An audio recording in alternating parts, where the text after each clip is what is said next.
Vous allez entendre, dans la série Israël et l'Église, un message de William Branham intitulé Israël dans sa patrie, prêché le 29 mars 1953 au Branham Tabernacle à Jeffersonville, Indiana, États-Unis d'Amérique.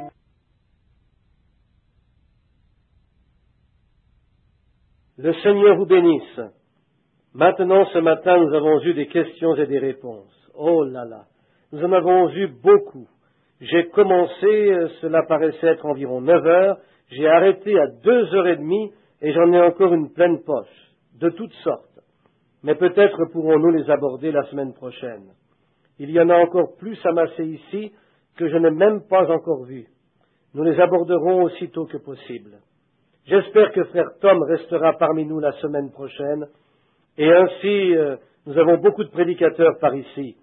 Si l'un de nous est enroué, nous passerons aussitôt au suivant. Ainsi, c'est la première fois que je tiens des réunions de réveil de ce genre depuis 7 ans. Il y aura 7 ans la semaine prochaine que j'ai tenu la dernière série de réunions de réveil ici au tabernacle. C'était des services de guérison.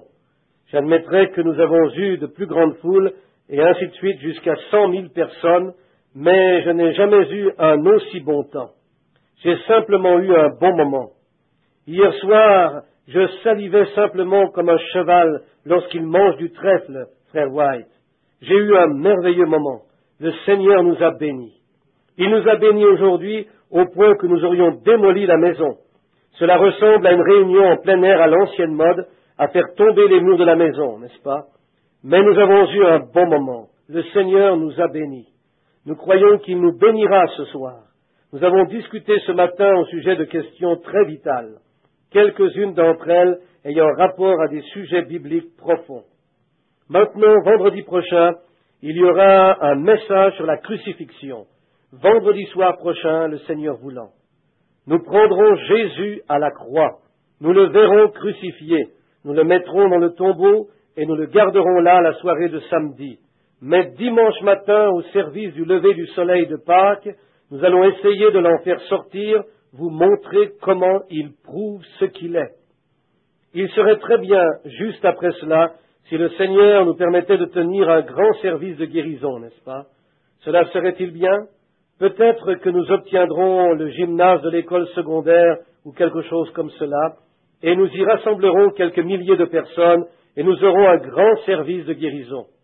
Nous l'annoncerons dans le journal et aux stations de radio, et ainsi de suite. Habituellement, cela s'élève à plusieurs milliers de personnes lorsque nous avons des services de guérison.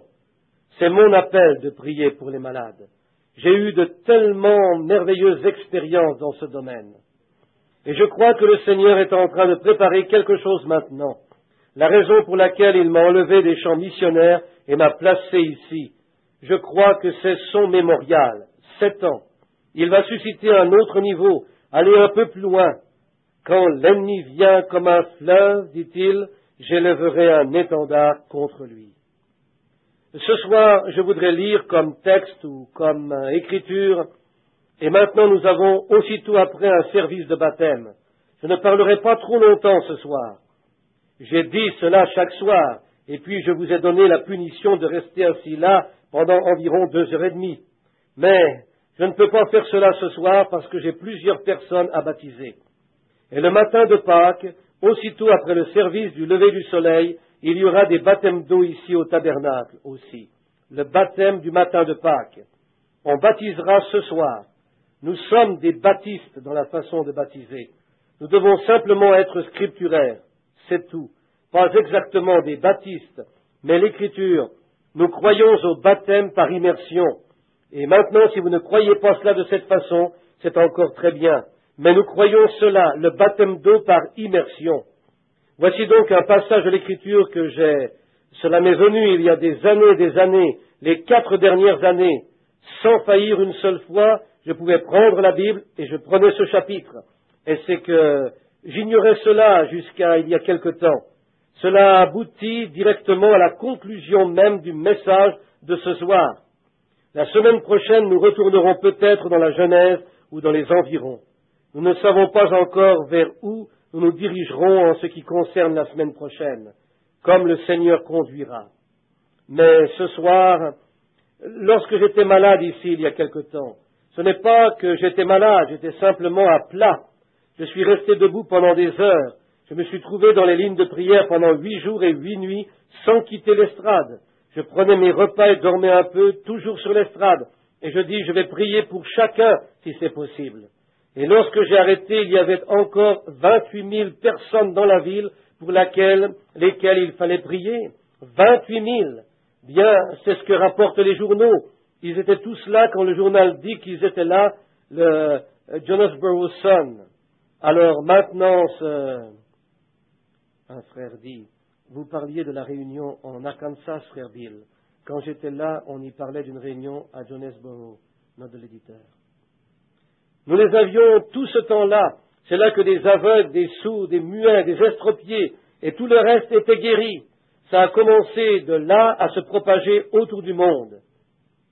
Le frère dit, je les ai rencontrés, ils sont toujours guéris là-bas, frère Branham, après cette campagne, note de l'éditeur. C'est merveilleux. Vous avez pu entendre cela, n'est-ce pas? Oh oui, Dieu ne rafistole pas les choses. Il guérit, c'est juste, il le fait bien. Maintenant, j'aimerais retourner là-bas et tenir une autre réunion. Amen. Oui, nous venons d'en manquer une. Le même frère dit, ils seraient heureux de vous avoir. Ils viennent de partout, de ces collines et de ces coins perdus, note de l'éditeur. Nous avons annulé une réunion à Memphis l'autre jour, où il y avait l'église de Christ, ou pas une église, c'est plutôt Jeunesse pour Christ, qui allait patronner le grand auditorium du mémorial à Memphis. Et le Saint-Esprit dit, reviens à la maison. Ainsi je suis ici. Je ne sais pas. Il avait conduit Philippe dans un grand réveil une fois. Il lui dit de partir pour le désert et de prêcher à un homme. Il est allé là-bas, c'est vrai. Il a quitté le réveil, juste lorsqu'il en était à son point le plus chaud. C'est juste, c'est exactement ainsi. Nous devons simplement faire ce que Dieu dit de faire. Maintenant, il s'agit de Josué, le premier chapitre. Dans la vision où j'allais aux Indes, vous connaissez donc tous l'histoire. Lorsque je suis revenu d'Afrique, j'étais assis au bord de mon lit un matin. Ces visions, combien ont déjà été une fois dans mes campagnes de guérison? Levez la main. Certainement. Vous savez comment les visions viennent. Combien étaient ici lorsque je tenais justement un service de guérison un soir ici? Vous vous souvenez de cette fois-là? Tout était bondé, tout autour d'or, et il pleuvait, cela persistait. Une fille vint ici dans une chaise roulante. Elle était comme du plâtre depuis la taille jusqu'en bas du corps, paralysée, assise ainsi depuis des années. Le Saint-Esprit lui dit tout ce qu'elle avait fait et ce qu'elle avait manqué de faire. Elle dit, si Dieu me guérit, je le ferai. Je dis, lève-toi au nom du Seigneur Jésus. Et la voilà sortie, sortant du bâtiment en marchant, tout à fait normalement. Voyez-vous? Voilà la chose qui découvre ce qu'est le problème. Vous devez trouver la cause avant de pouvoir trouver le remède. Toujours. Ainsi, nous ne voulons pas commencer sur la guérison, parce que maintenant on a commencé à jouer, crois seulement, et nous formerions presque une ligne de prière. Mais maintenant, nous voulons parler un petit peu à ce sujet. Et maintenant, pour finir de vous raconter cette vision, je l'ai vue là se dérouler devant mes yeux. Et un homme vint vers moi. Il avait des feuilles de papier. Et il prit ces feuilles. Il dit, puisque tu pensais à ce que serait ton avenir. Et il les jeta comme cela, et elles montèrent droit au ciel. J'ai inscrit le tout ici dans la Bible. Tout comme j'ai posé la pierre angulaire là-bas, et ce qui arriverait dans les derniers jours, et chacun sait ce que c'était. C'était exactement la parole. Il en sera juste ainsi. Il dit, ton avenir est clair. Et il dit, comme tu pensais à cet ennui que tu avais, tout partira. Tu ne l'auras plus. Alors il dit une autre chose. Il dit, tu t'es posé des questions au sujet de la façon de tenir tes réunions. Tout le monde m'a toujours dit qu'Oral Roberts prierait pour 500 personnes pendant que je prie pour 2. Mais je ne suis pas Oral Roberts. Dieu m'a donné un ministère. Il en a donné un à Oral. Quoi que ce soit que Oral fasse, il les fait simplement passer et leur impose les mains comme cela. C'est ainsi que Dieu lui a dit de faire. Moi, je dois rester sur place et voir la chose dans son ensemble. Vous devez faire attention, mes amis. C'est une chose dangereuse. Souvenez-vous, Qu'arriverait-il si Dieu met une malédiction sur une personne dans un certain but pour faire quelque chose et qu'ensuite le prophète arrive et enlève cette malédiction de la personne et que la chose n'a pas encore été accomplie? Alors vous aurez des ennuis avec Dieu. Regardez Moïse, le personnage dont nous parlons ce soir. Dieu lui dit, descends et parle au rocher. Il alla et frappa le rocher. Mais Dieu s'est occupé de Moïse. Regardez Élie, ce jeune prophète. Ce jeune garçon était devenu chauve. Des petits-enfants commencèrent à se moquer de lui. Ils disaient, chauve, pourquoi n'es-tu pas monté? Et ce prophète en colère se retourna et maudit ses petits-enfants au nom de l'Éternel. Et 2 ours tuèrent 42 petits-enfants innocents. Maintenant, on ne peut pas dire que c'est la nature du Saint-Esprit, mais c'était le prophète en colère. Certainement, nous devons faire attention. Regardez Jean une fois. Il dit, devons-nous faire descendre le feu du ciel et les consumer? Jésus dit, tu ne sais pas de quel esprit tu es animé. Voyez-vous, vous devez faire attention. Avancez tranquillement et lentement. Veillez à ce que le Saint-Esprit dit de faire. Une jeune femme vint à la maison ici, il n'y a pas longtemps. On avait tellement prié pour elle qu'elle avait été ointe 50 fois, je suppose. Comment tout cela est arrivé? J'ai prié pour elle, là. Mais assis dans la pièce, un matin, lorsque l'ange du Seigneur s'est approché, il a commencé à lui parler et lui dire simplement ce qu'elle avait fait, parlant de quelque chose qu'elle retenait dans son âme. Elle avait gardé cela pendant 8 longues années. Elle ne voulait le dire à personne. Le psychiatre ne pouvait pas le lui faire dire. Et elle s'évanouit presque. Elle tomba sur le plancher, commença à pleurer. Et je dis, allez réparer cela et Dieu vous guérira. C'est juste. Elle s'en est allée sans remettre à son mari et mit les choses en ordre ensuite. Elle remonta la pente. Elle est guérie aujourd'hui. Combien savent de qui je parle dans le bâtiment? Beaucoup d'entre vous le savent, c'est sûr. Je pense, si je ne me trompe pas, que cette femme pourrait être présente ici maintenant. C'était une chose très embarrassante, mais Dieu a fait le travail. Maintenant, voyez-vous, toutes ces prières, tous ces mouvements rapides, toutes les fois que l'on chassait les mauvais esprits, elle cachait un péché tout au fond de son cœur. Elle ne voulait dire à personne qu'elle l'avait commis, mais le Saint-Esprit a révélé le secret de son cœur. Elle est allée rectifier cela. Alors elle était en ordre. Dieu ne bénira pas ce qui couvre un péché. Vous devez éclaircir la chose en premier lieu. C'est juste.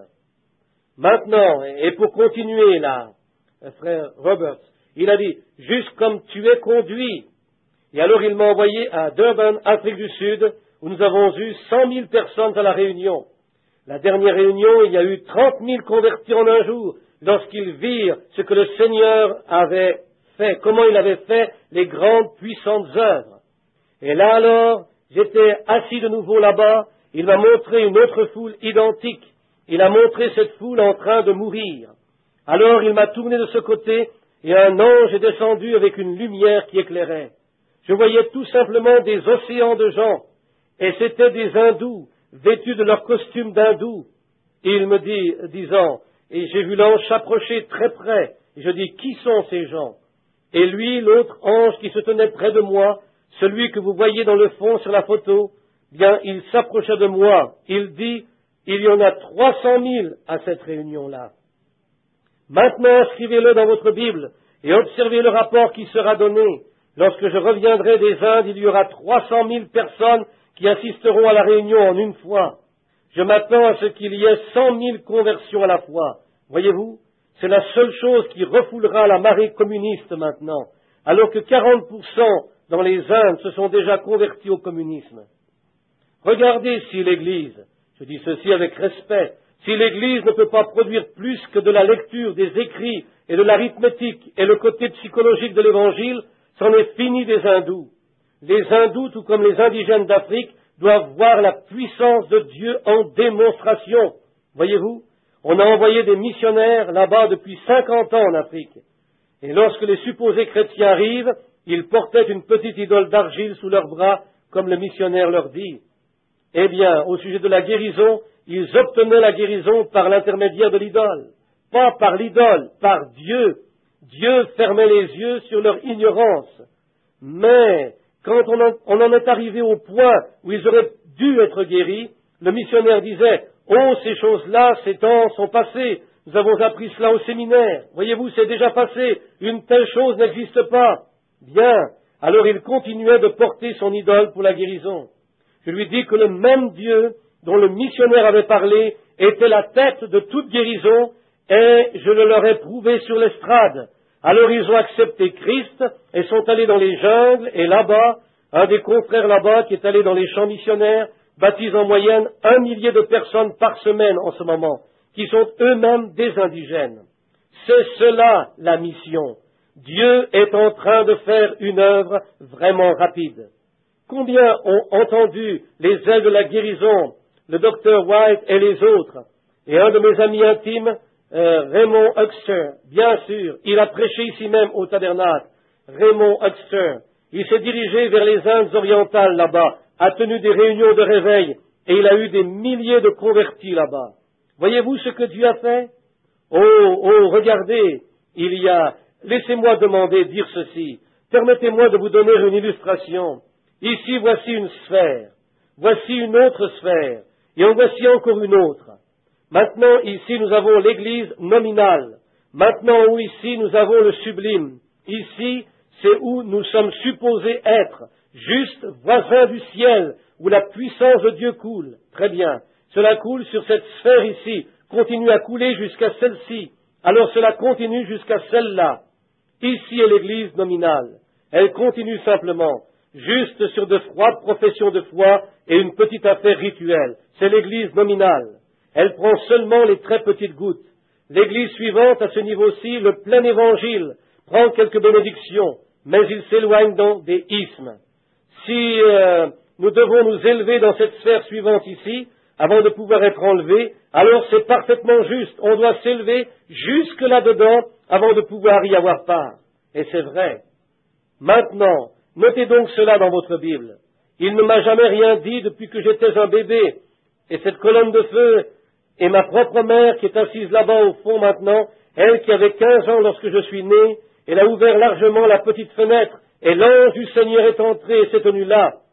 Cela, à partir de ce moment-là, aussi loin que je puisse me rappeler, il ne m'a jamais dit la moindre chose qui soit fausse. Et me voici ici dans la ville même où je suis né et où j'ai été élevé. Quelques-uns parmi vous, étrangers ici, cherchez à travers la ville et demandez à n'importe qui si jamais une chose a été dite au nom du Seigneur qui ne soit pas arrivée juste exactement comme c'était dit. Ainsi je sais que c'est en ordre, voyez-vous, c'est Dieu. Et maintenant à la fin de cela, la fin de cette vision, j'ai vu ma Bible venir vers moi. Et elle s'ouvrit au premier chapitre de Josué. Et cela a été constamment devant moi. Oh, je ne peux pas m'éloigner de cela. Et ce soir, je voudrais lire cela parce que nous y voyons les enfants d'Israël passer de l'autre côté. Josué, le grand chef. Alors nous reviendrons en arrière dans les nombres et nous aurons notre leçon et mettrons l'accent là-dessus dans les 20 ou 30 minutes suivantes ou quelque chose comme cela. Nous aurons le service de baptême et nous pouvons ou vous pouvez vous préparer pour cela. Maintenant écoutez attentivement alors que nous lisons Josué, le premier chapitre. Après la mort de Moïse, c'est là que nous nous sommes arrêtés hier soir. Est-ce juste? Moïse, où avons-nous laissé Moïse? Se tenant sur la colline, agitant la main pour dire au revoir à son peuple. Il allait mourir, se couchant là, et il regarda. Et ici se tenait le rocher, se tenant près de lui. Il passa simplement sur le rocher, et les anges vinrent et l'emportèrent. Très bien. Après la mort de Moïse, serviteur de l'Éternel, l'Éternel dit à Josué, fils de Nun, serviteur de Moïse, « Moïse, mon serviteur, est mort. Maintenant, lève-toi, passe ce Jourdain, toi et tout ce peuple, pour entrer dans le pays que je donne aux enfants d'Israël. Tout lieu que foulera la plante de votre pied, je vous le donne, comme je l'ai dit à Moïse. Vous aurez pour territoire depuis le désert et le Liban, jusqu'au grand fleuve du fleuve de l'Euphrate, tout le pays des Hétiens jusqu'à la grande mer vers le soleil couchant. Nul ne tiendra devant toi tant que tu vivras. Comme j'ai été avec Moïse, je serai avec toi. Je ne te délaisserai point, je ne t'abandonnerai point. Fortifie-toi et prends courage, car c'est toi qui mettras ce peuple en possession du pays que j'ai juré à leur père de leur donner. Fortifie-toi seulement, et bon courage, en agissant fidèlement selon toute la loi que Moïse, mon serviteur, t'a prescrite. Ne t'en détourne ni à droite, ni à gauche, afin de réussir dans tout ce que tu entreprendras. Que ce livre de la loi ne s'éloigne point de ta bouche, médite-le jour et nuit, pour agir fidèlement selon tout ce qui est écrit, car c'est alors que tu auras du succès dans tes entreprises, c'est alors que tu réussiras. Ne t'ai-je pas donné cet ordre? Fortifie-toi et prends courage, ne t'effraie point et ne t'épouvante point, car l'Éternel ton Dieu est avec toi dans tout ce que tu entreprendras. Maintenant, nous allons retourner dans le livre des Nombres et reprendre où nous nous sommes arrêtés hier soir. Maintenant, je voudrais toute votre attention, juste pour quelques minutes, parce que vous êtes serrés et beaucoup sont debout, et ainsi de suite, et nous sommes désolés de cela, mais nous n'y pouvons rien. Le tabernacle n'est pas plus grand.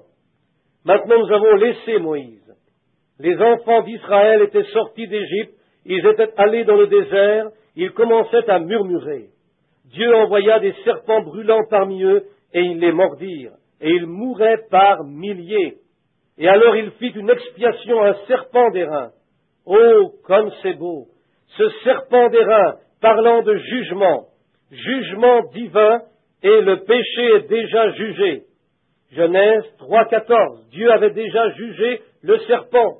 Et alors, dans Exode 17, nous découvrons que l'airain parle de jugement divin, l'autel d'airain.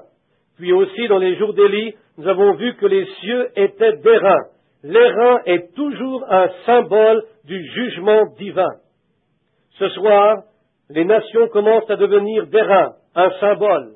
Le jugement est tout près. Je crois que nous vivons à la fin de l'histoire du monde. Je crois que le jugement divin est sur les nations, et Dieu a permis ces choses, parce que nous avons négligé Christ. C'est la raison pour laquelle le communisme a balayé les pays. Nous avons pris des milliers de porcs et les avons tués, et les avons brûlés ici dans les prairies. Nous ne pouvions pas marcher sur le sentier droit et étroit.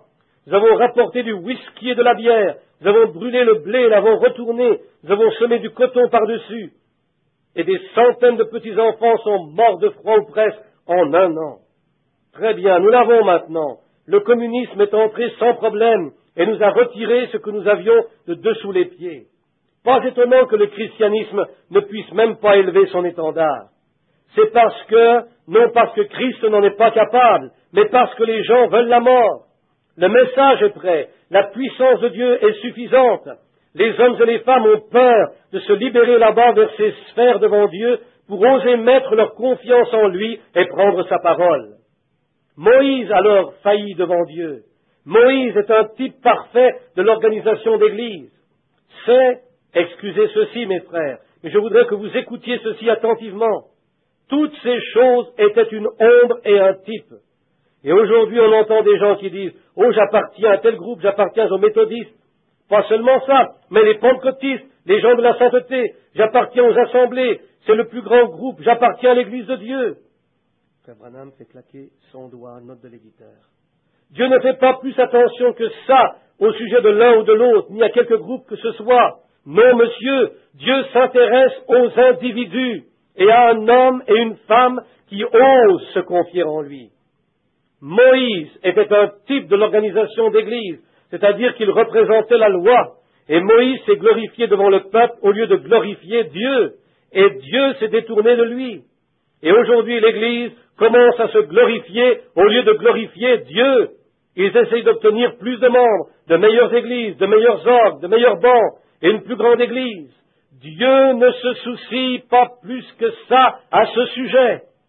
Frère Branham fait claquer son doigt, note de l'éditeur. Vous devriez glorifier Dieu. Je préférerais avoir une petite mission quelque part, bien nettoyée, quelque part dans un quartier misérable, où on pourrait être vraiment libre et crier, louer Dieu, et avoir un bon moment, que toutes les cathédrales du monde. Amen. C'est juste. Dieu en a terminé avec les âges de l'Église.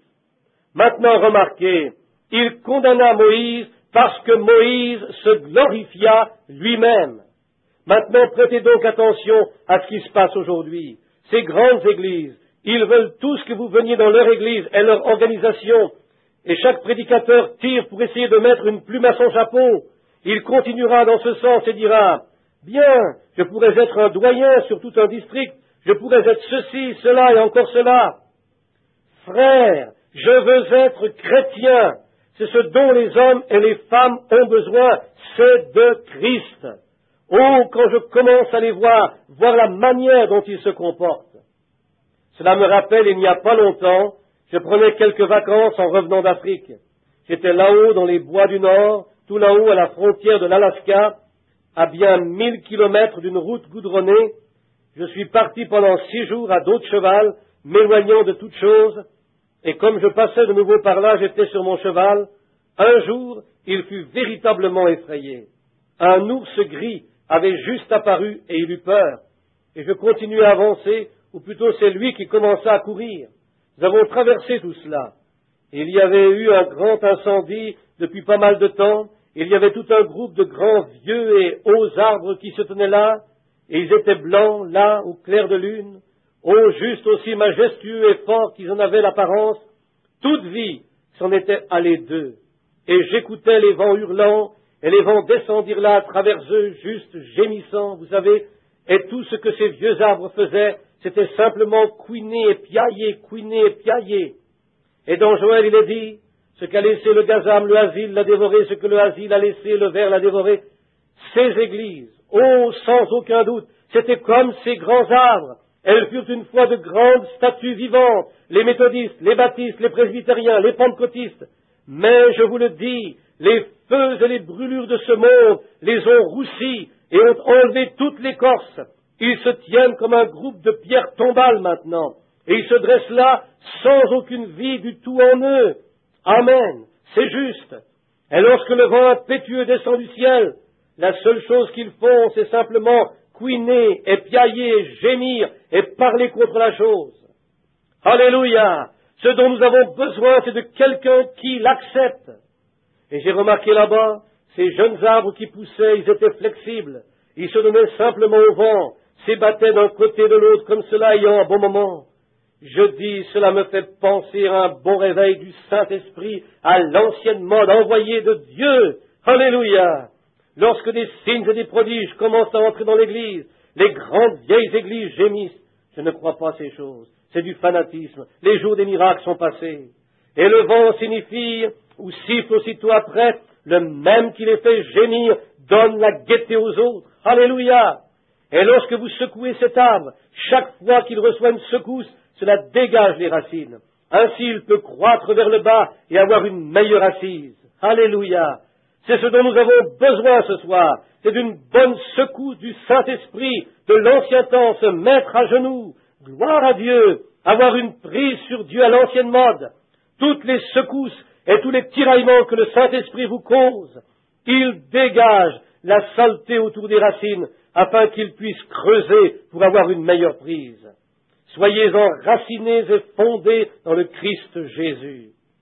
Certaines expériences de guérison, le fait d'expérimenter le baptême du Saint-Esprit, expérience des dons de l'Esprit. Alléluia! Cela vous ancre simplement en Christ. Plus fort il souffle. Laissez l'Église grincer et gémir si elle veut. Laissez-la dire. Les jours des miracles sont passés s'ils le veulent. Ils sont morts de toute façon. Oh, ils disent, nous sommes l'Église. Ainsi en était-il des arbres. Mais regardez-les, ils n'ont pas d'écorce.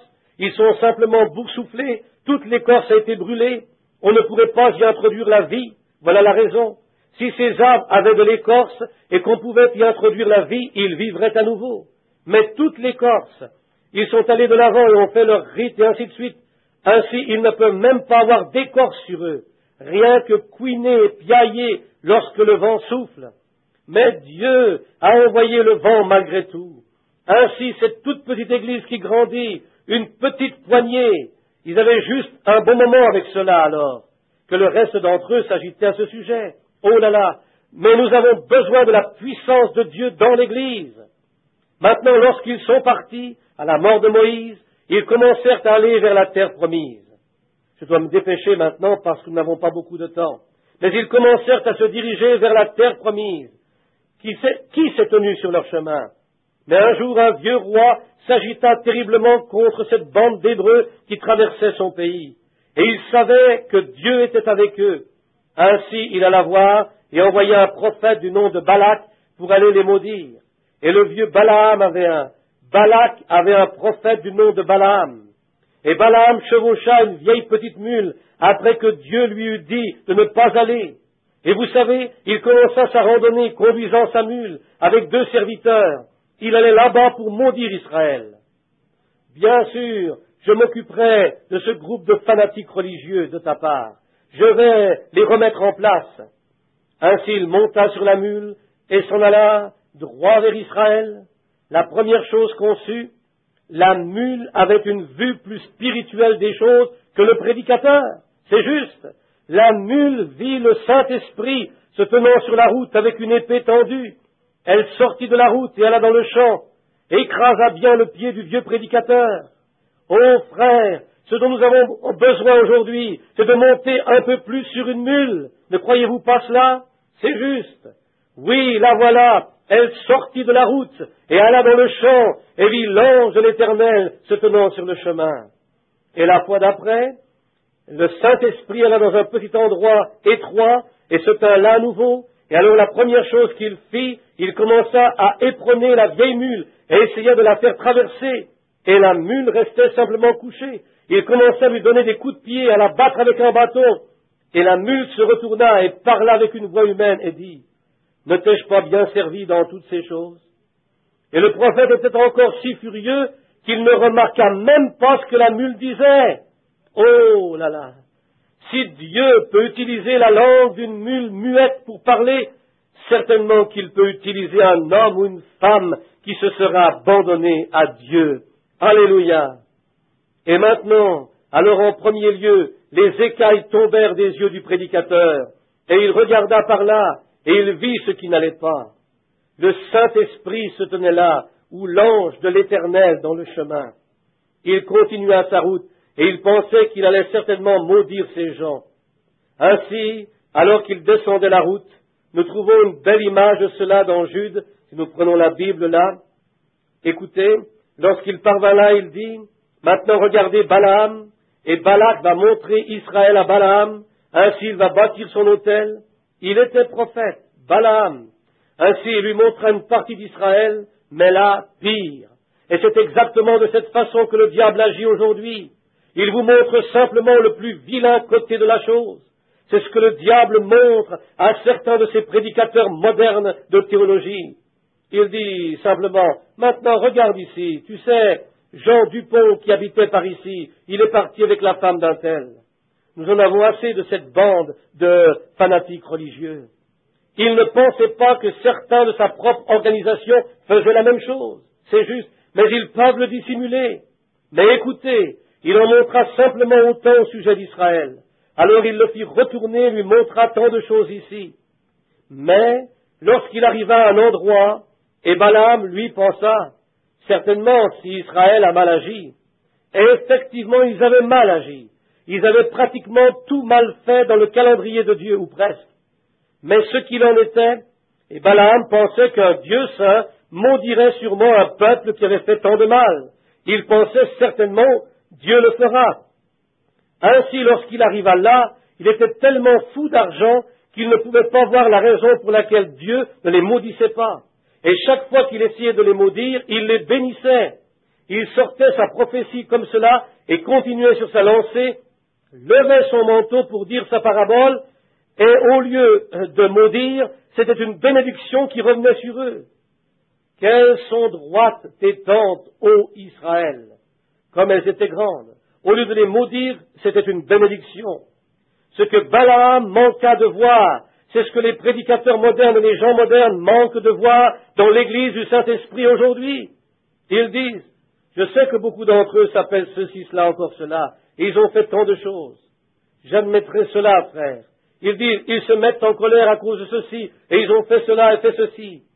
C'est vrai, j'admettrai qu'ils agissent mal. Mais où Balaam a failli, il n'a pas vu le serpent d'airain et ce rocher frappé qui allait devant Israël faisant expiation. C'était l'appel de Dieu, l'élection de Dieu. Ils étaient le peuple de Dieu. Alléluia! Dieu les avait appelés et les avait séparés et avait placé un serpent devant eux en tant qu'expiation et un rocher frappé, et Balaam a manqué de voir cela. En ce jour, les prédicateurs modernes manquent de voir la puissance du Saint-Esprit, Jésus-Christ frappé, que nous sommes en son corps. Par un esprit, nous sommes tous baptisés en un corps et devenons membres de ce corps. Et c'est ce que l'homme moderne a manqué de voir là. Devant cette église du Saint-Esprit qui est en marche, il manque de voir que ce rocher frappé, ce serpent d'airain, marche devant l'église, faisant une expiation. Balaam manqua de voir la chose. Alors quand Josué descendit à la fin, Josué prit la place de Moïse. Josué avait été dans le camp tout le temps. Lui et Caleb ont été les deux seuls qui ont pris le départ alors, tout au commencement, et qui traversèrent. En fait, la génération tout entière mourut à cause de l'incrédulité. Dieu entama une nouvelle génération. Il commença avec Josué comme conducteur, lui et Caleb. Maintenant, remarquez comme l'Église a manqué la chose qui a été dans l'Église tout le temps, mais pas encore reconnue. Les dons de l'Esprit, la manifestation de l'Esprit. C'est ce qui relève l'Église maintenant et l'a fait avancer. Regardez, en ces jours-là, autrefois, ils montaient leur tente. Il y avait une colonne de feu qui les conduisait. Et chaque fois que cette colonne de feu bougeait, ils bougeaient avec elle. Elle restait au-dessus des tentes. Et s'il était 10 heures du soir, 2 heures de l'après-midi, il y avait 1 millier de trompettes qui sonnaient à la fois. Chaque Israélite démontait sa tente, retirait les piquets et rassemblait toutes choses, et il suivait la colonne de feu. Oh, ce serait une bonne chose aujourd'hui. Ils suivaient la colonne de feu.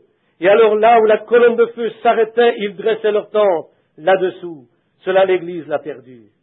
Au jour de Martin Luther, après 1500 années de l'âge des ténèbres, Martin Luther vit la colonne de feu se mouvoir. Il est sorti de l'Église catholique, il suivit la colonne de feu et fit sortir des dizaines de milliers de cette Église. Puis Martin Luther dressa ses tentes sous la colonne de feu. Et lorsqu'il parvint là, la première chose qui arriva, il fit une grande organisation appelée l'Église luthérienne. Mais un jour, la colonne de feu commença à se mouvoir à nouveau. Mais Martin Luther ne put se mouvoir parce qu'il s'était organisé. Et il dut rester là. C'est juste. Et un petit gars de l'autre côté, en Angleterre, du nom de John Wesley, la vit. Martin Luther avait dit, le juste vivra par la foi. Et maintenant, John Wesley dit que Jésus a souffert hors des portes afin de sanctifier le peuple par son propre sang. Il avait vu la sanctification, la colonne de feu se mit en route, mais Luther ne pouvait pas bouger parce qu'il s'était organisé. Laissez-moi vous dire une chose, mon frère. Dieu, dans sa Bible, n'a jamais eu d'église organisée. C'est là une doctrine. L'Église catholique dit qu'elle est l'Église mère. C'est l'Église mère. C'est la mère des organisations. Et Apocalypse 17 dit la même chose. C'est juste. Elle est la première Église organisée. Et ces autres sont juste des petites filles qui en sont sorties. Lisez Apocalypse 17. Nous aborderons ce sujet la semaine prochaine. Très bien. Remarquez. Ainsi, il ne pouvait pas bouger. Aussi John Wesley vit la colonne de feu et il se mit en route à sa suite. Et il réussit une grande, il sauva les nations. Environ 3 ou 4 nations se trouvaient dans une déchéance morale et John Wesley vit la colonne de feu et commença le réveil wesleyen qui s'est étendu autour du monde et est venu par ici. Et Asbury et les autres sauva son jour. C'est juste. Et alors la première chose qui arriva, John Wesley s'organisa si rigoureusement que la colonne de feu commença à se déplacer à nouveau. Wesley ne pouvait pas bouger parce qu'il s'était organisé. Et les pentecôtistes la virent et ils partirent sur le chemin. C'est juste. Ils laissèrent Wesley assis dans l'ombre. Dieu le laissa à l'écart avec Luther. Très bien. Maintenant, la première chose, vous savez, ils eurent un grand réveil, un réveil de Pentecôte, la restauration des dons et ainsi de suite.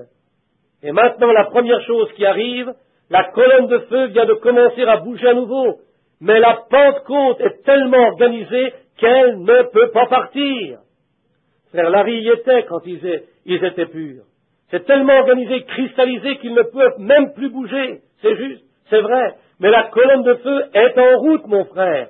Il y a des hommes qui marchent avec elle. Alléluia! Nous sommes en route pour la terre promise. Oui, monsieur.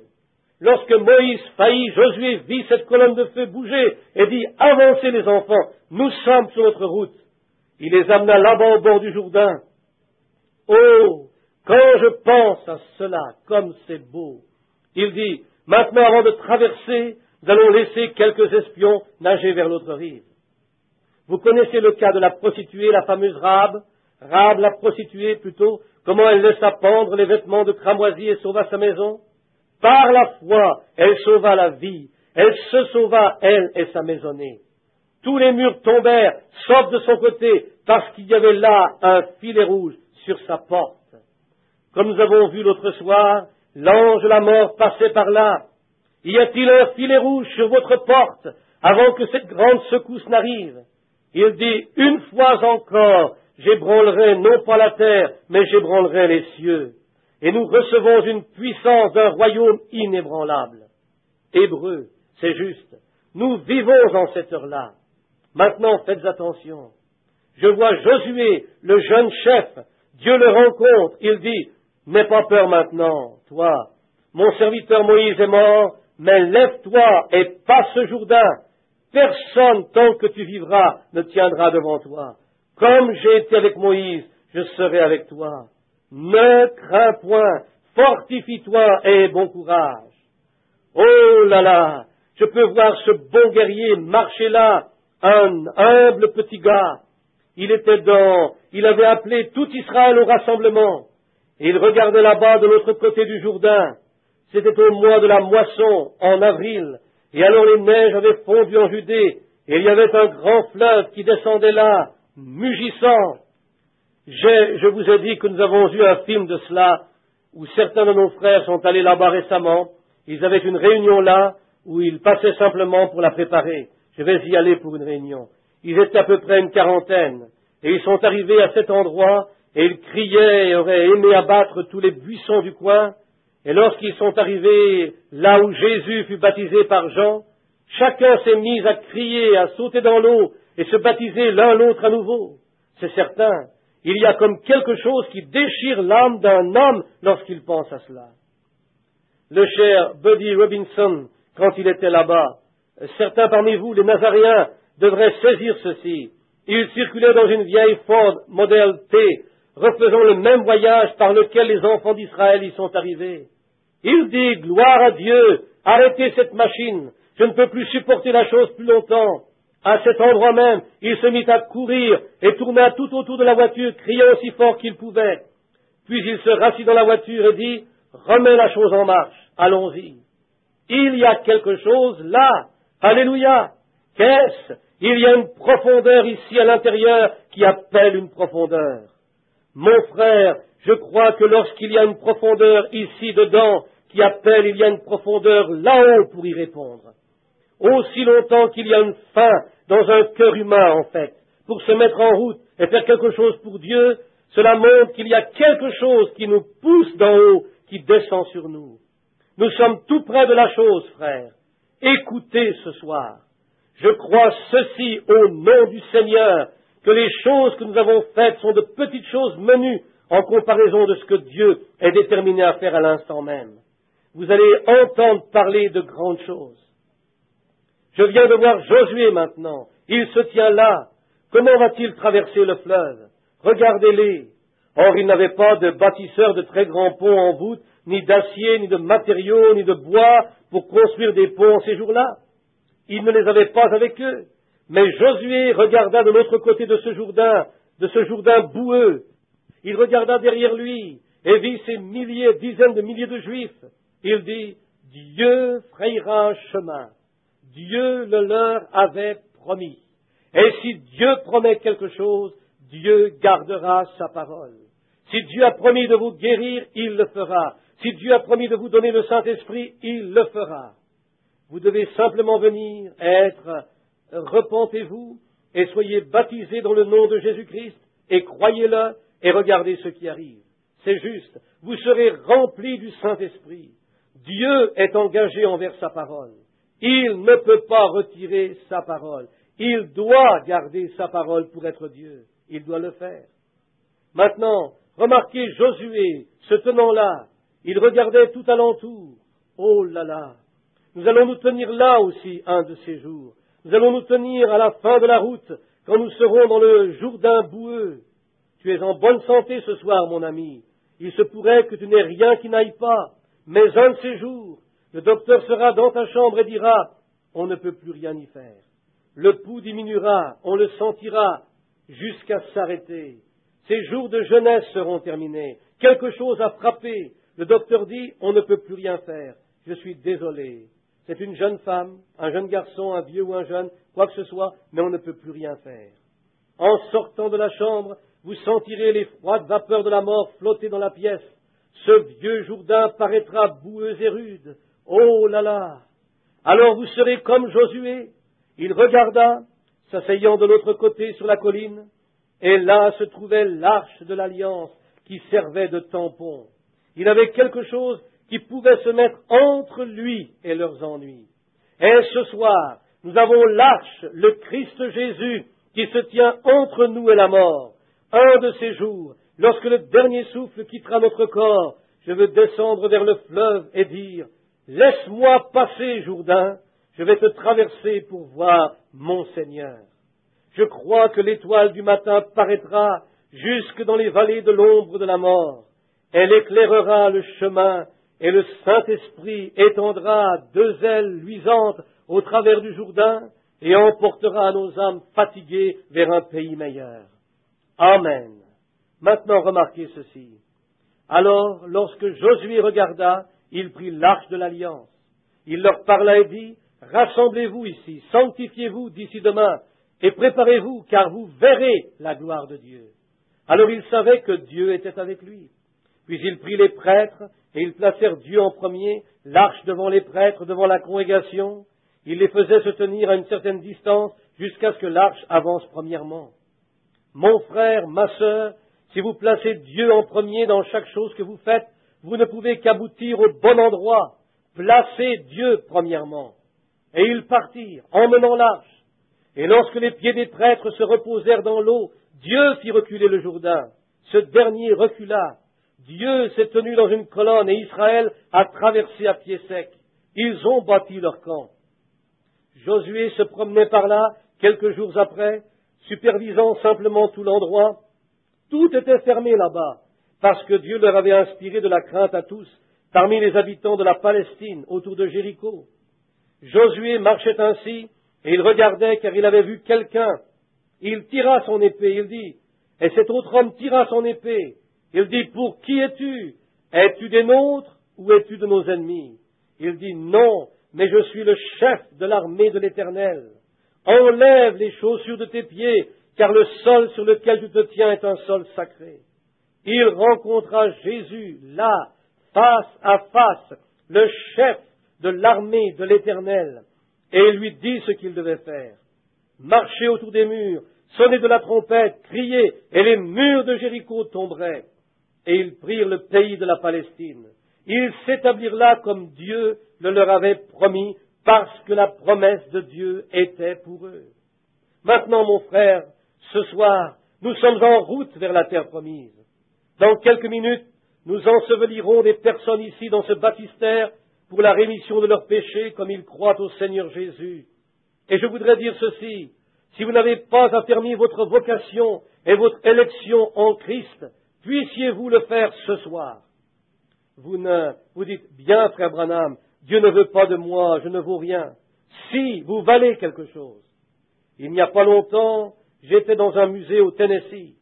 Je regardais différentes choses et je vis l'analyse d'un corps humain, d'un homme qui pèserait 50 livres. Vous savez combien il vaut? 84 cents d'éléments chimiques. 84 cents. Un corps humain qui pèse 70 kilos vaut 84 cents en éléments chimiques. Juste à peu près assez de calcium pour en faire quelque chose, et assez de blanc de chaux pour asperger un nid de poule, et ainsi de suite comme cela.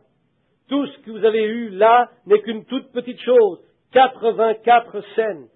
Mais vous vous mettrez un manteau de fourrure d'une centaine de dollars autour de ces 84 cents. vous pointerez votre nez en l'air et vous vous mettrez à marcher comme si vous étiez quelqu'un avec un chapeau de $50 au-dessus de ses 84 cents. Il y avait un garçon qui se tenait là, qui disait, « Dis, nous ne valons pas grand-chose, n'est-ce pas, Georges ?» Je me suis retourné, je dis, « Mais mon ami, ton corps ne vaut pas grand-chose, mais tu as une âme qui vaut 10 millions de mondes. Qu'en est-il de ça ?» Il montrait ses muscles, combien il était grand. Je dis, qu'en est-il de ça? L'homme aime se vanter de ce qu'il est. Il n'y a pas longtemps, là-bas dans l'Ouest, je tenais une réunion. Je suis rentré à la maison pour dîner avec un vieux rancher, alors que certains membres de sa famille avaient été guéris. Il me fit remettre un chèque là-bas qui m'aurait acheté 45 tabernacles comme celui-ci, si je l'avais voulu. Je dis, je ne veux pas de votre argent. Howard, mon frère, était avec moi. Il dit, Bill, pourquoi n'as-tu pas accepté ce chèque? Je dis, je ne veux pas de son argent. Laissez-moi vivre jour après jour. Ce n'est pas l'argent que je recherche. Je suis un de ceux qui veulent servir le Seigneur Jésus. Il se tenait là quand cette femme avait été guérie là-bas, les Melikians, en Californie. Vous l'avez vu ici dans le journal de Louisville. Lorsqu'ils vinrent ici, 2 de ses agents apportèrent $1,5 million et me les offrirent quand j'habitais dans cette cabane de 2 pièces. Je dis, je ne veux même pas le regarder. Non, monsieur, non, monsieur. L'amour de l'argent est une racine de tous les maux. Tenez-vous éloigné de ces choses-là. Ce rancher sortait de là, il dit, Révérend Branham? Je dis, oui, monsieur. Il dit, vous voyez ces montagnes là-bas? Je dis, oui, monsieur. À quelle distance pensez-vous qu'elles soient d'ici? Je dis, je ne sais pas. Il dit, elles sont à 130 kilomètres. Il dit, je possède toute cette étendue et encore bien au-delà. Ce sont mes pâturages. Je dis, oh là là, c'est merveilleux. Il dit, je regarde ici en bas, voyez-vous cette ville? Il dit, la banque de cette ville m'appartient. Je possède tout ce terrain aux alentours là. Et je possède ce terrain ici. Oh, tout ce qu'il possédait. Il resta arrêté un moment dans son petit break. Je le regardais, un homme très gentil. Je posais ma main sur son épaule. Je dis, mon frère, je voudrais vous poser une question à vous. Il dit, très bien. Je dis, regardez donc vers le haut, par ici. Combien possédez-vous de ce côté-là, voyez-vous? Il dit, frère Branham, j'ai bien peur que je n'y possède rien. Je dis, c'est là que résident mes trésors maintenant. Une tente, une chaumière, je n'ai point à m'en faire. Un palais qu'on construit pour moi là-haut, de rubis, de diamants, tout en or, en argent. Oui, ces coffres sont pleins d'indicibles joyaux. Oui, monsieur, c'est là que se trouvent les richesses, là-haut. Et là où est votre trésor, là aussi est votre cœur. Un jour, on prélevait une offrande d'amour pour Gypsy Smith. Et lorsque tout le monde se dirigea vers le fond du bâtiment, pour sortir ce soir-là, il y avait une pauvre petite fille en haillons se tenant là. Elle était toute, ses vêtements qu'elle portait étaient tout déchirés. Elle avait quelque chose, elle dit qu'elle voulait voir Monsieur Smith. Ainsi, Gypsy Smith dit, « Que veux-tu, ma chérie ?» Elle dit, « Monsieur Smith, je n'avais pas d'argent à vous donner, mais il y a à peu près un mois, c'était Noël, et quelqu'un m'a donné une sucette. Et je vous aime tellement, Monsieur Smith. » Elle dit, « Mon papa a été sauvé, il n'est plus un ivrogne maintenant. J'ai pensé vous apporter ce sucre d'orge. » Monsieur Smith le prit dans sa main, des larmes coulaient le long de ses joues. Il lui tapota la main, il dit, « Chérie, dans mon offrande ce soir, il y a bien eu des milliers de dollars en chèque, mais ceci est le plus grand don de tout ce que j'ai obtenu. Il est venu de ton humble petit cœur. » Oh là là, ce que vous avez ce soir, les amis, vous n'êtes rien du tout de toute façon. Pourquoi ne donnez-vous pas tout ce que vous avez à Christ? Venez, traversons ce Jourdain, allons de l'autre côté prendre possession du pays. Vous dites, bien frère, vous savez, j'ai un bon travail dans cette ville, j'appartiens à une certaine organisation de cette ville. Qu'êtes-vous après tout? Donnez-lui ce que vous avez. Rassemblons-nous ici près du Jourdain et traversons le fleuve ce soir. Passons dans la terre promise. Puisse le Seigneur vous aider. Je prie qu'il le fasse alors que nous inclinons nos têtes. J'aimerais prêcher un peu plus longtemps, mais je suis enroué. Très bien, inclinons nos têtes 1 minute. Seigneur Dieu, nous nous tenons debout près du Jourdain ce soir. Les vieilles vagues boueuses éclaboussent là-bas. Nous savons qu'un de ces jours, nous devrons y descendre, et je me rends compte que de l'autre côté, devant chacun de vous, il y a un grand trou noir, une grande porte épaisse par où l'homme entre, appelée la mort. Et je sais que chaque fois que mon cœur bat, je suis à un battement plus près de ce moment-là, et je dois descendre là, Seigneur. Et chaque homme et femme, garçon ou fille ici, doit aller à cet endroit. De combien nous en sommes éloignés, toi seul tu le sais. Mais Seigneur, je ne veux pas arriver là comme un lâche, je ne veux pas arriver là-bas en criant, Seigneur, donne-moi encore quelques jours pour me repentir. Je veux venir comme un héros, je veux venir comme le Paul d'autrefois, disant cette seule chose, je le connais dans la puissance de sa résurrection.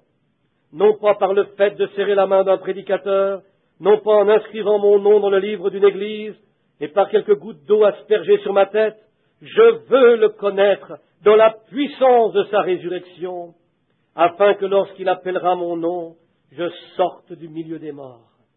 Ô Dieu, que cela puisse être le désir de chaque cœur ici ce soir. S'il y a des hommes et des femmes, des garçons et des filles ici, qui ne te connaissent pas dans le libre pardon des péchés et qui ont leur nom écrit dans le livre de vie de l'agneau, puissent-ils prendre leur décision à l'instant même. Accorde-le, Père. Nous aimons les gens et tu as confirmé tes services partout et nous savons que tu es ici. Et nous pensons à Israël traversant le Jourdain. Pourquoi? Tu le leur avais promis, tu le leur as donné et tu nous l'as donné, Seigneur. Puissions-nous nous lever et prendre possession de nos possessions ce soir. Accorde-le, Seigneur. Alors que nous avons nos têtes inclinées, je me demande s'il y a une personne ici ce soir qui aimerait dire, Frère Branham, sincèrement, du fond de son cœur, je veux traverser le Jourdain, je veux traverser, mais je ne suis pas encore exactement en ordre. Je ne suis pas apte à traverser. Je n'aimerais pas rencontrer le Seigneur dans ma condition. Je vais lever la main et dire, priez pour moi, frère Branham. Et vous le ferez, n'est-ce pas? Je le ferai. Levez la main. Qui êtes-vous? Dieu vous bénisse. Oh là là, il y a des mains levées partout. Que quelqu'un d'autre lève la main. Frère Branham, priez pour moi. Dieu vous bénisse. Dieu vous bénisse, monsieur. Dieu vous bénisse, sœur. Dieu vous bénisse, petite dame. Dieu te bénisse, garçon. Dieu vous bénisse, monsieur. Et vous, au fond, très bien que d'autres encore lèvent la main. Maintenant, regardez, mes amis, ceci pourrait être la dernière réunion de l'Évangile à laquelle vous assistez. Lorsque je m'en vais à mon retour, ma femme dit, « Bill, tu connais un tel et un tel ?» « Oui. Ils sont morts. L'un a été tué, l'autre est parti d'une crise cardiaque. »« Oh, tu ne veux pas dire ça ?»« Si. »« Oh, je pense. Oh là là. Je me souviens avoir fait un appel à l'hôtel une fois, et j'ai vu cet homme assis là. Je voulais qu'il... Méda, dis-je, est-ce que quelqu'un sait, est-ce qu'il est finalement sauvé? Non, il est simplement mort subitement en revenant du travail. Il commençait à mettre ses chaussures, il est mort. Il a été tué dans un accident. Il ne s'est pas réveillé de son sommeil. Il est allé au lit un soir et ne s'est jamais réveillé. Je pense, oh là là, j'ai prêché à cet homme, cette femme, à ces jeunes gens aussi. Maintenant, ne sous-estime pas les choses, mon ami. Es-tu réellement un pécheur ce soir? Maintenant écoute, si tu n'es pas né de nouveau, tu es encore loin de Christ. Veux-tu le recevoir? Si vous le voulez, combien parmi vous veulent l'accepter? Nous n'avons pas de place ici, je pense, pour un appel autour de cet autel. Mais si vous voulez bien vous mettre debout et dire, Frère Branham, en me levant, je donne le témoignage que je veux accepter Christ maintenant même comme mon sauveur. Je veux m'éloigner de cette vieille condition dans laquelle je vis. Serez-vous assez honnête dans votre cœur pour vous mettre debout? Qui sera le premier à le faire en disant « Je veux l'accepter » Dieu vous bénisse, mon frère. Il y a 3 hommes qui se tiennent debout, rien que des hommes. Dieu vous bénisse, madame. Restez simplement debout, madame, si vous voulez. Dieu vous bénisse. Quelqu'un d'autre? Dieu vous bénisse. Dieu vous bénisse, mon fils. Quelqu'un d'autre? Dieu vous bénisse, monsieur. Que quelqu'un d'autre se mette debout et dise « Je veux accepter Christ maintenant même. Je veux sortir de ma situation. » Dieu vous bénisse, monsieur. Quelqu'un d'autre? Dieu vous bénisse, vous, avec votre main levée dans le fond avec le bébé. Dieu vous bénisse, madame. Restez simplement debout. Que quelqu'un d'autre se lève encore vite maintenant. Qu'en est-il de ce côté-ci et de certains petits-enfants par ici? Vous, jeunes dames, Dieu vous bénisse. Dieu vous bénisse là. Restez simplement debout si vous voulez. Dieu te bénisse, petite fille. Si quelqu'un d'autre veut accepter Christ, qu'il se lève. C'est juste. Dieu vous bénisse.